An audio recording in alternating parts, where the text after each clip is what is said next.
কার্যক্রম নিষিদ্ধ আওয়ামী লীগ নেতা প্রধানমন্ত্রীকে চিঠি পাঠিয়েছেন। কি আছে সেই চিঠিতে তা নিয়ে সামাজিক যোগাযোগ মাধ্যমে চলছে নানান আলোচনা।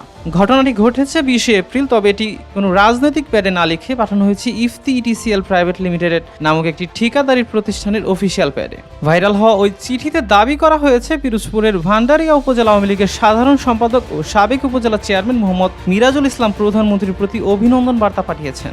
চিঠিটি গত 20 এপ্রিল প্রধানমন্ত্রীর কার্যালয়ে পাঠানো হয় এবং 27 এপ্রিল তা গ্রহণ করা হয় বলে জানা গেছে। মোহাম্মদ মিরাজুল ইসলাম ওই ঠিকাদারি প্রতিষ্ঠানের ব্যবস্থাপনা পরিচালক হিসেবে দায়িত্ব পালন করছেন। মূলত চিঠিতে স্থানীয় সরকার প্রকৌশল অধিদপ্তরের আওতায় পিরোজপুর জেলায় চলমান তাদের ঠিকাদারি প্রকল্পগুলোর বাস্তবায়নের সময়সীমা আরও 1 বছর বর্ধিত করার দাবি জানানো হয়েছে। মিরাজুলের চিঠিতে যা লেখা ছিল, গত 12 ফেব্রুয়ারি জনগণের প্রত্যক্ষ ভোটে 2/3 বেশি জনসমর্থন নিয়ে বিজয়ী হয়ে আপনার নেতৃত্ব গণতান্ত্রিক সরকার গঠিত হওয়ায় প্রাণ ঢালা অভিনন্দন জানাই। গত 17 ফেব্রুয়ারি প্রধানমন্ত্রী হিসেবে শপথ গ্রহণের পর আপনার রাষ্ট্রনায়ক নেতৃত্ব ইতিমধ্যে দেশের জনগণের কাছে সীমাহীন আশা সঞ্চার করেছে। আশা করছি আপনার বলিষ্ঠ নেতৃত্বাধীন সরকারের কাছ থেকে বাংলার জনগণ নিরাশ হবে না।